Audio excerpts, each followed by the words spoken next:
I'm Ann Geffen, Executive Director of the TANGO2 Research Foundation, and welcome to this episode entitled Beyond the Diagnosis, a Doctor's Heartfelt Recollection of Heartbreak to Hope. And I'll be talking to Dr. Cheyenne Beach and Kasha Morris. Cheyenne Beach is a pediatric cardiologist and the director of pediatric electrophysiology at Yale New Haven Children's Hospital. She completed her general pediatric and pediatric cardiology training at the University of Pittsburgh Medical Center, and then advanced training in pediatric and congenital electrophysiology at the University of Michigan. She enjoys caring for patients and families and participates in research to improve the care that can be provided. And Dr. Beach is a member of the TANGO2 Research Foundation Scientific and Clinical Advisory Board. Kasha Morris is the co-founder of the TANGO2 Research Foundation. After more than a decade of searching, their son Ryan was diagnosed with TANGO2 deficiency disorder in 2017. Kasha and her husband Mike established the TANGO2 Research Foundation in 2018 to help support research for better understanding of the disorder.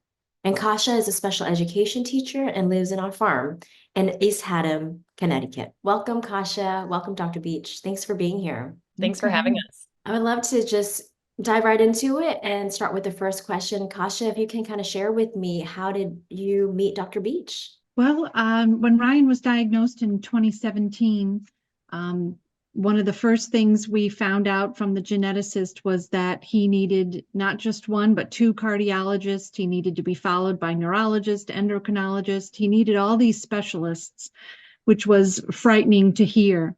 Soon after that, we brought Ryan to Yale New Haven Children's Hospital, and we met Dr. Cheyenne Beach, one of his cardiologists. And it was a great relationship from the start. She was familiar with TANGO2, which is just such a gift when you have got a kid with an ultra rare disease to walk into a room and someone's heard of it. So right from that moment, that was a plus. And Cheyenne, Dr. Beach has a great way of talking about really hard stuff in a way that, you can't make it easy, but you can make it easier. And we've been connected ever since through my boy Ryan. That's wonderful. Dr. Beach, do you remember those moments when you first met Ryan? And can you tell us a little bit about it? I do. I remember the room we were in when I was able to meet all of you. It was a special day for me for a lot of reasons, and we've had many special days since then, as you've mentioned. So Kasha mentioned that I was already familiar with TANGO2 deficiency disorder, which I agree was quite unusual, especially so early after having learned what TANGO2 even is. I had a patient before Ryan that I had really a heartbreaking experience with. I had received a phone call in the middle of the night from one of our cardiology trainees telling me that there was a patient with TANGO2 deficiency disorder who was in the hospital having what I now know is a crisis. So this patient was in the hospital with rhabdomyolysis and was starting to have some arrhythmias on the monitor. So I had never heard of TANGO2, like nearly everybody in the heart rhythm community. I hadn't heard of it, and I did a quick search to try to figure out what I was doing, what to think, what to do, how to help. And I found one paper. There was one paper about the arrhythmias that are seen in patients who have this disease. And thankfully, I knew one name on that paper. I knew Dr. Christina Miyake, who is a member of our pediatric and congenital heart rhythm community. And I called her because this was clearly a frightening situation. It was clear from the very beginning that arrhythmias occurring in the setting of a crisis were very dangerous, and they did not act the way that arrhythmias usually act. I had been very well trained through all of my training to be able to figure out and manage all kinds of arrhythmias in acute settings. And throughout the next few days, it was clear that this was a totally different situation. And these arrhythmias were not responding to the typical management that we use for this. So I leaned on Dr. Miyake, and I'll always be grateful to her for her ideas and her support as I cared for this patient.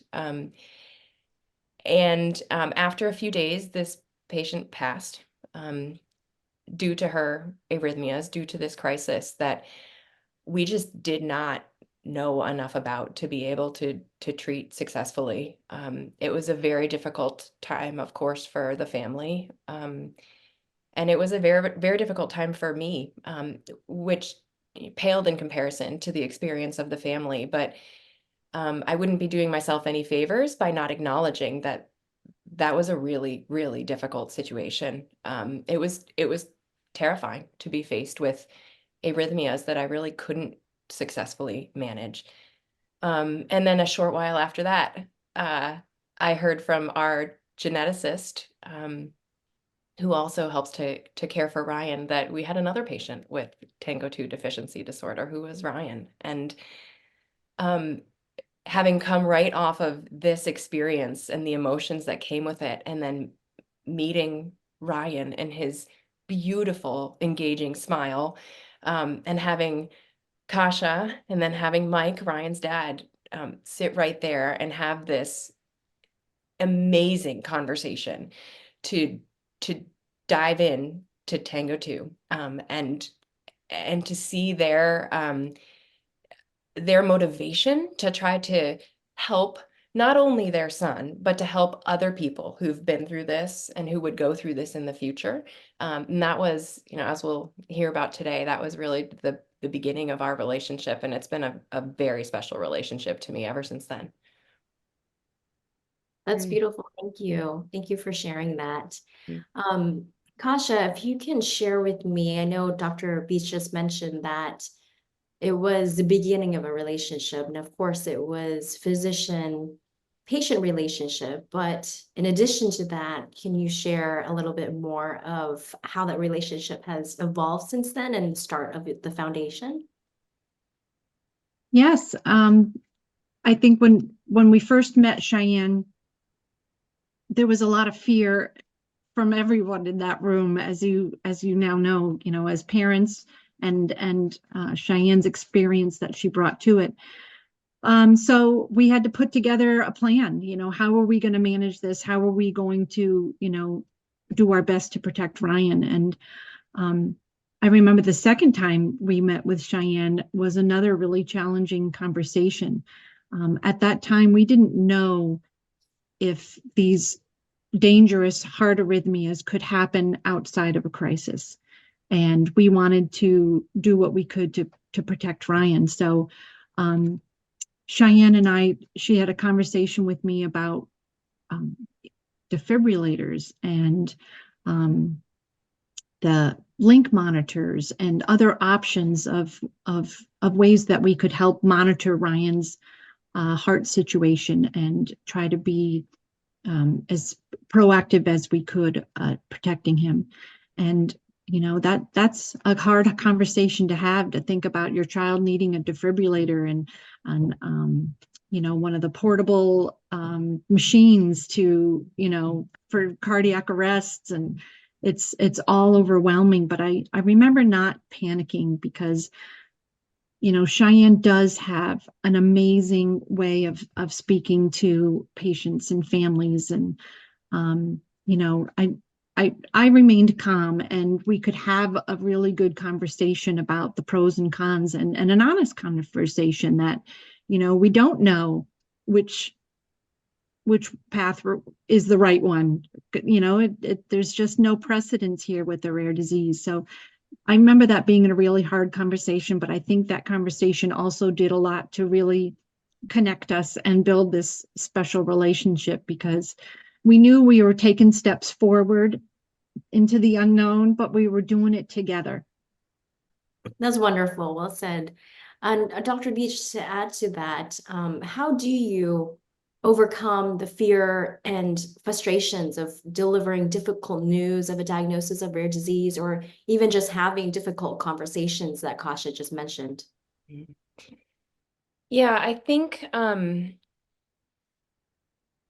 realizing that we have to do it, this is part of our role as a medical provider, is to have these conversations, and we have to be honest. We are not doing any favors if we are not honest about the information that we're giving. And that includes, as Kasha mentioned, being honest when we don't know the answers. And this was the ultimate example of not knowing the answers. And so I was, very clear about that from the beginning, that I don't know. And I needed Ryan and Kasha and Mike and help from the outside to help us make the best decision we could at the time, knowing that we would probably be changing our minds along the way. And boy, we've changed our tune about how we manage some aspects of TANGO2 deficiency disorder since then. I think when we have these conversations, we need to sort of meet patients and families where they are.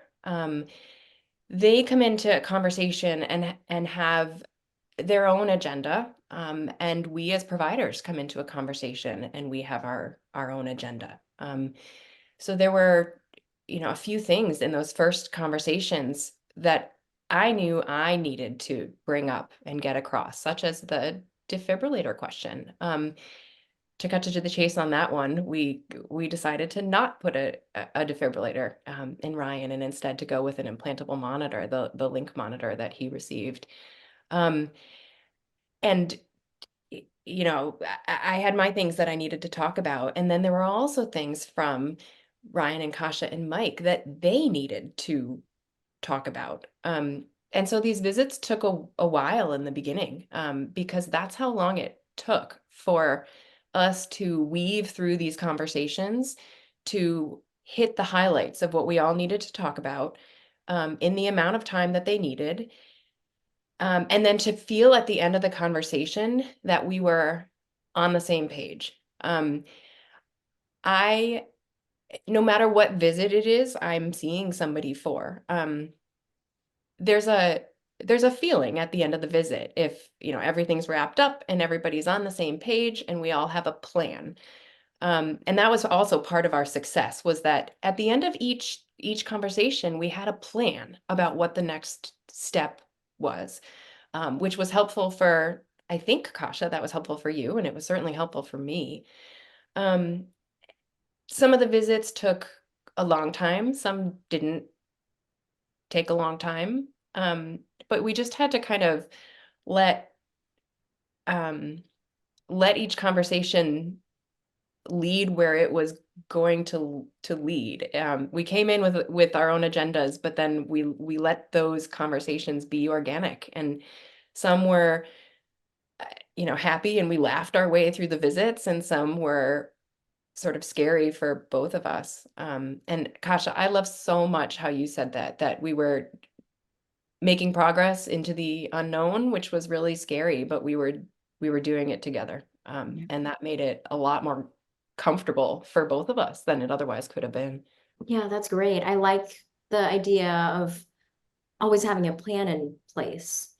And would you say that's your way of balancing being honest and giving families hope in the process? Aside from being honest and putting a plan in place, is there any other method that you would recommend for others physicians out there to be able to give families hope in the face of a rare disease management and diagnosis? I think really following their lead, knowing that you need to be honest along the way. But there are always different aspects of care that are, or something happening in the moment with the patient.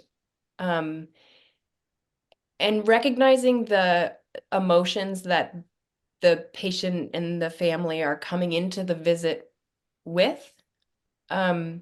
sometimes just kind of sitting with those emotions.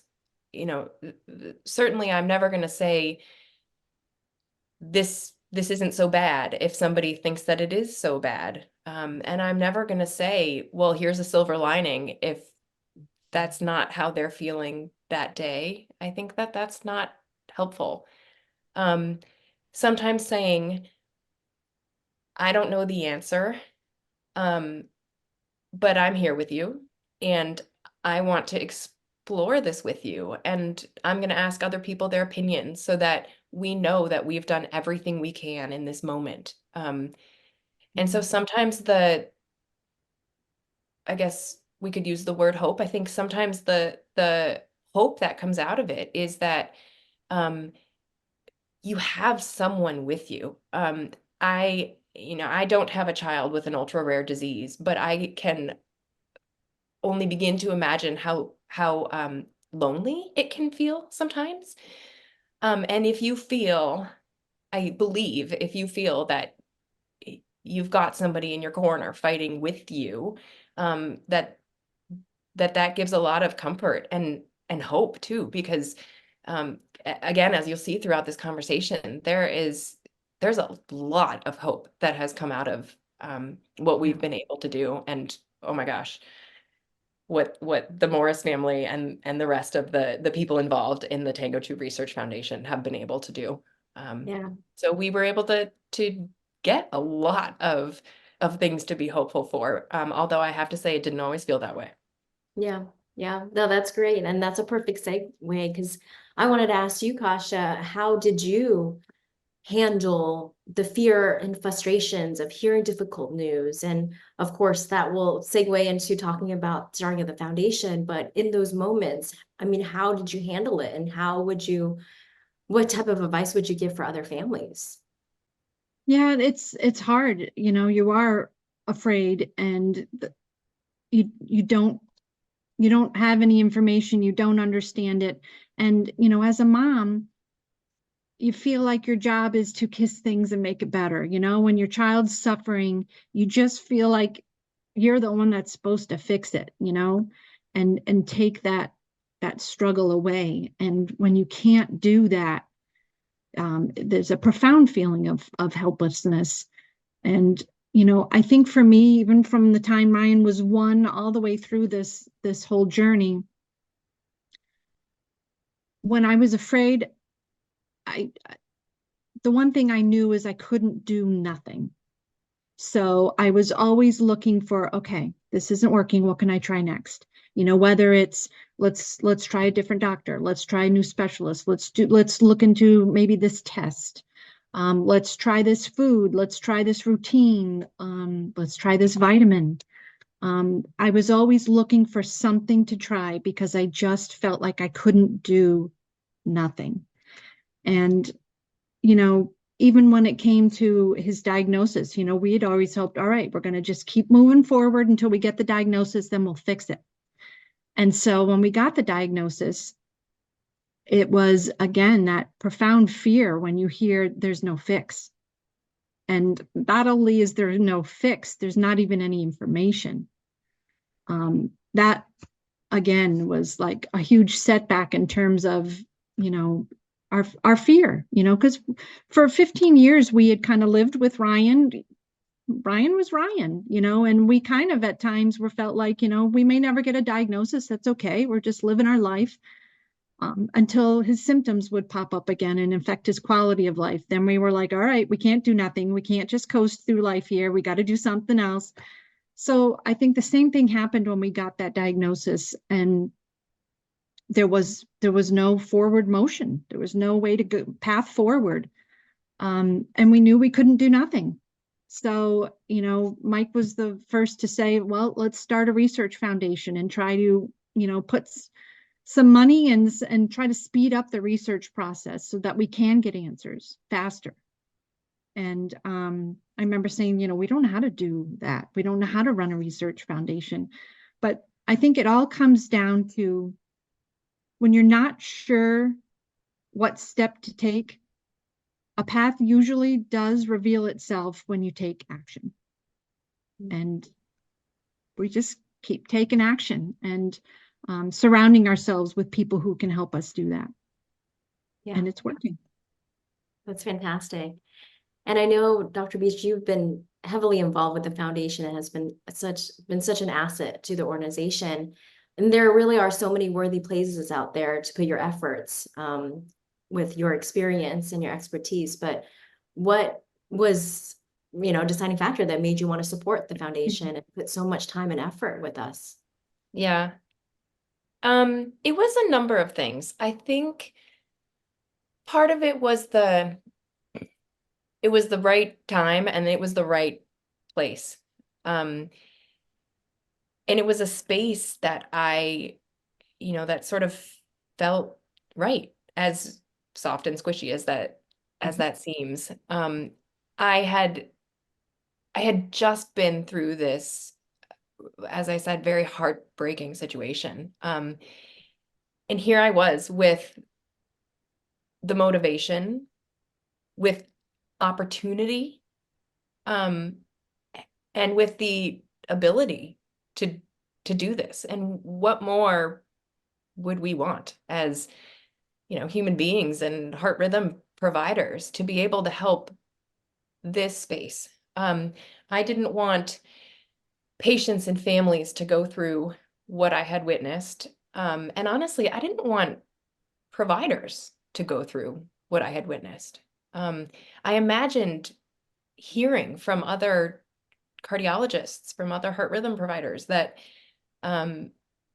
these stories, and the idea that other people would be doing this when here I was knowing something about it, and having some ability to help, whether it was just sharing my experience, participating as much as I could in the research efforts to learn more about it and how we can, prevent the arrhythmias, and the real devastation that can happen in some of these patients. I couldn't not do it. And there have been times where other things have come up that I have, responsibilities to participate in, and have been a little bit less active than other times. But it's been a part of my life ever since then. And I really try to help out, participate. And my gosh, having the Morrises nearby, and having our constant relationship that we have, and seeing things move forward, and even seeing Ryan. I've seen him at least every 6 months since then, and seeing him again, that smile that Ryan has, it it is really something. And so there's a lot of motivation that makes me want to do this. That's wonderful, Dr. Beach, and we certainly appreciate so much. And we've seen how much you've made a difference for the community at large. And even, like you mentioned, sharing the story will make such an impact for others as well. Yeah. So Kasha, since the development of a strong support system and a TANGO2 community, has it affected your social emotional well-being? And can I just describe how it's helped your family? Absolutely. I feel like I have support from my family and friends, and I'm blessed to have that.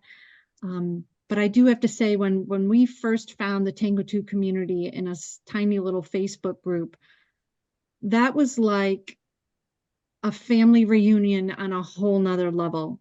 The ability for these people I've never met to completely understand me was profound.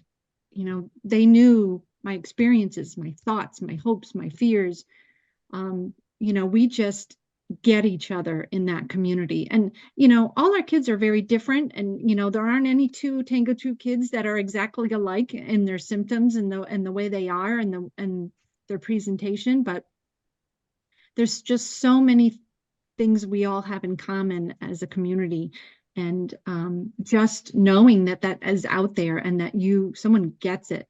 When you're in a rare organization, I mean, for 15 years, we searched for someone that was like Ryan. someone that, had a similar situation that we could kind of say, hey, what are you doing? What's worked for you? What have you tried? What hasn't worked? We couldn't find that for so long. So when we did, it really had a profound effect on our whole family, to be so well understood in that community. So Kasha, who has been the most important support people in your care for Ryan? And how do you go about asking for help?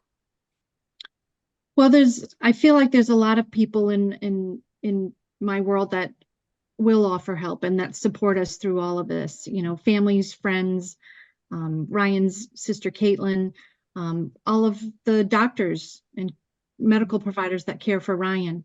They're all there to help. But I have found through this whole experience that it's not easy to ask for help, even among people that love you. It's not easy to ask, but I've learned that sometimes letting people help is more for them than it is for me. The people that care about us want to help, and they feel helpless and frustrated and afraid. So when they say, is there something I can do? Is there a way I can help? I usually try to come up with something, because they need that. They need to feel that they're making a difference. And so, yeah, letting people help you it's not always about you. Yeah, that's great. Thank you for letting us help, Kasha. Yeah. It's important to us. Mhm.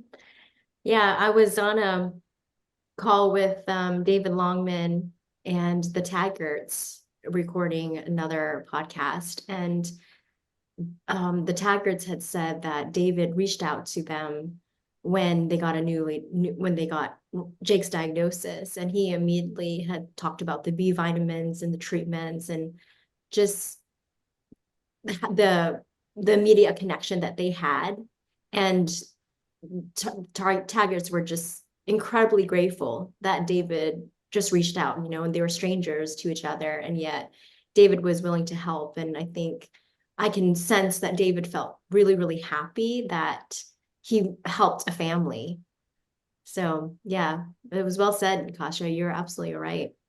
We've made so much progress with the foundation and with B vitamins showing that it's a treatment for the TANGO2 patients. Dr. Beach, how would you say the discovery of how B vitamins have helped TANGO2 patients really changed for the future, for future diagnosis of patients? Yeah. The way that this discovery has played out has just been amazing to me. It's been amazing to participate in and amazing to sort of watch, because while I help to contribute data and engage in conversation and present this information in various formats, it really hasn't been my brain behind these discoveries. So to see these brains at work has been incredible. From a cardiac perspective, working with Christina Miyake has just been incredible. And there are a lot of other people who are involved in this research that's going on. From my perspective as an electrophysiologist, Christina has made this happen.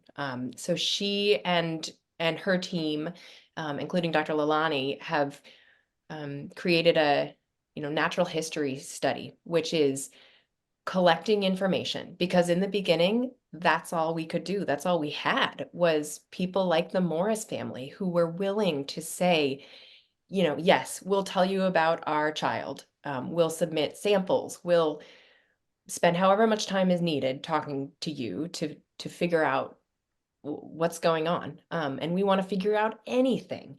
Initially, we were focusing on the life-threatening arrhythmias to try to save lives, prevent death in people with TANGO2 deficiency disorder, knowing that there are a heck of a lot of other things that are important as well. But this is one of the first things that we started working on. And it was Christina's sleuthing and working with, Kasha and Mike and Ryan and the other families to really notice that they were onto something. And hearing the story about Ryan taking multivitamins as really something that changed when he got better way back when. When he had a change in his trajectory of his disease was when he started taking multivitamins. And the way that Christina Miyake tells this story is so inspiring, as this little light bulb went off where she said, can it really be a vitamin? Can it be a B vitamin that made such a difference? And she followed this gut feeling that she had that this was something. So she went back and combed through all of these data. And it really is something. These are impressive data coming out about how taking a B complex, and it seems to be particularly B5, which is pantothenic acid, and B9, which is folate, that tend to prevent crises and the life-threatening arrhythmias that come with it. And then certainly continuing these and continuing solid nutrition throughout illnesses in the beginning of crises are truly life-saving. So this, I think, has just, we're still in the beginning stages of this. It's not like we know anywhere close to everything there is to know, but this step that really comes only a handful of years after the Morris family started the TANGO2 Research Foundation and supported all of these efforts, is incredible. So I agree with, you had mentioned that when the Taggart family, were able to make that connection, one of the first things they did was, make sure that he was taking a B complex. And that's the same thing that we do. So in a first conversation I have with a family I'm meeting for the first time, who's affected by TANGO2 deficiency disorder, I make sure they're taking a B complex. That's on my agenda of things that I make sure we talk about during that first conversation. And what are your aspirations for treatment for TANGO2 disease in the future? Mm-hmm. I think both early diagnosis and also a cure. That's what we all want. It's really great to be able to manage things better with therapies and, prevent worsening of disease and prevent catastrophes by taking B vitamins and any other therapies that come out of this. But really to be able to cure it is the goal. So from a early diagnosis standpoint, we're already working to get TANGO2 on more genetic testing panels. When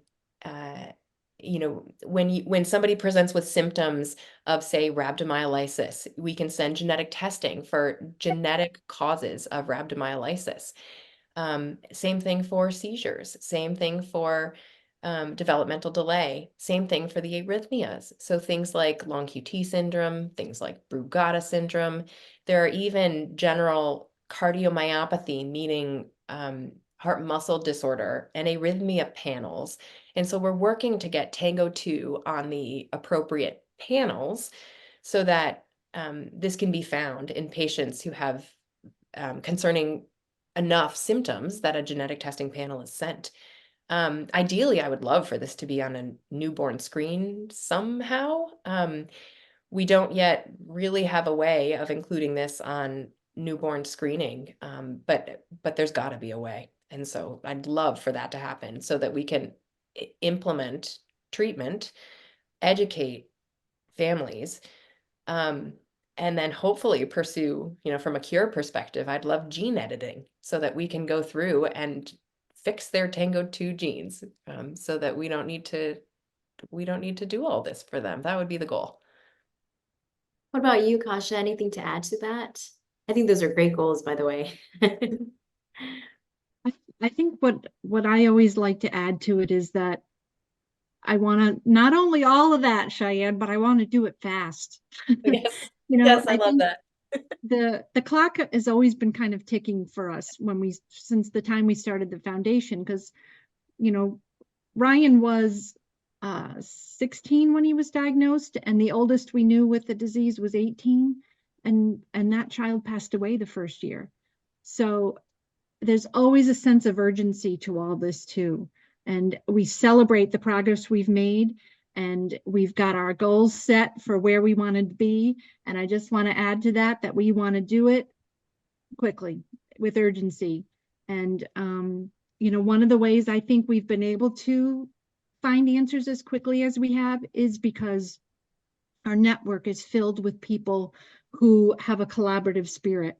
It's not a bunch of people doing isolated tasks on their own that will eventually we hear about, or the information eventually trickles down to us. There's a real great effort of collaboration going on, which I really think is picking up the pace in the speed of which information can get to the families that need it. So that's the only thing I'd add, and we'll do it. Yeah. And what would you say is some advice you would want to give to new families? I think for new families, you know, you're not alone, that you have a community that is there for you, that understands you, that gets you, that wants to help you. And although it's scary, we are making progress, and and our children do have the potential to have, you know, great lives. I My love that smart Ryan guy, popped in Dr. here. Beach talked about your beautiful smile. You got to get lower so they can see it. I did. Hi, Ryan. Okay. And Dr. That's Beach, why we do it. do you have any advice for new families? I do. I have a few points here. The first is just what Kasha said too. If you're able to, and when you're able to, please lean on this community. This is a community of people who are here to help. You can be as involved or uninvolved as you'd like in the Research Foundation and in the TANGO2 community.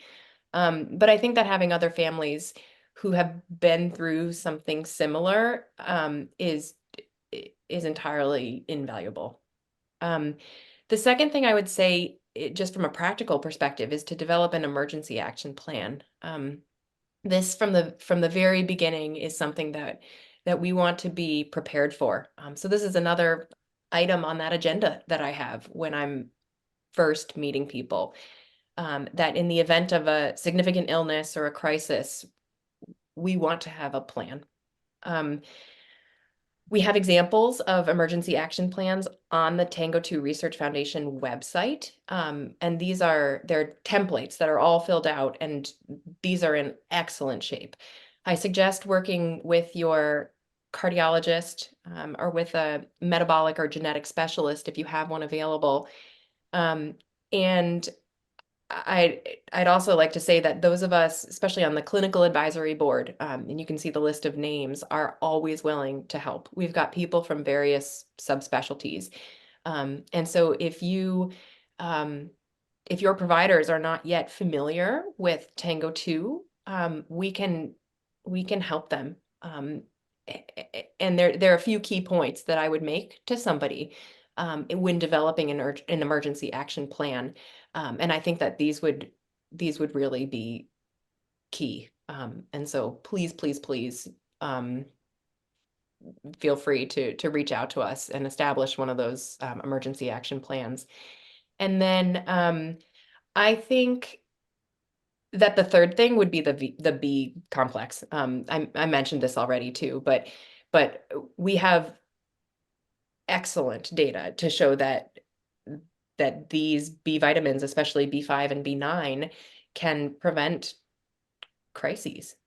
They're quite successful in doing that. And so while we're quickly working on the rest of these things, we need to do what we can to keep these people safe. And I think this right now is some of the best ammunition that we have, are these B complex vitamins. I will say that you can take too much B vitamins, so you don't want to just, gulp them down. And it's helpful to have a provider to talk to about these. But just starting with a multivitamin that has B complex, that you would get over the counter in any pharmacy, to take take it how they recommend doing it on the bottle, but adding this to the basics of what you're doing for your child or your family member, I think is a key to the beginning while we get everything else established with a plan. That's great. Great advice. Kasha, Dr. Beach, I want to extend my appreciation to you both for joining me today.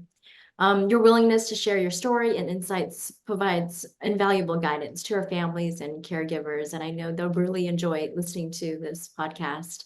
And to our listeners, thank you for tuning in to Rare Resilience, where we journey through the world of rare diseases with compassion and understanding. And join us next time as we continue to explore the triumphs and challenges of caregiving in the face of adversity. And until then, remember, resilience knows no bounds, and together we are stronger. Stay tuned and stay resilient.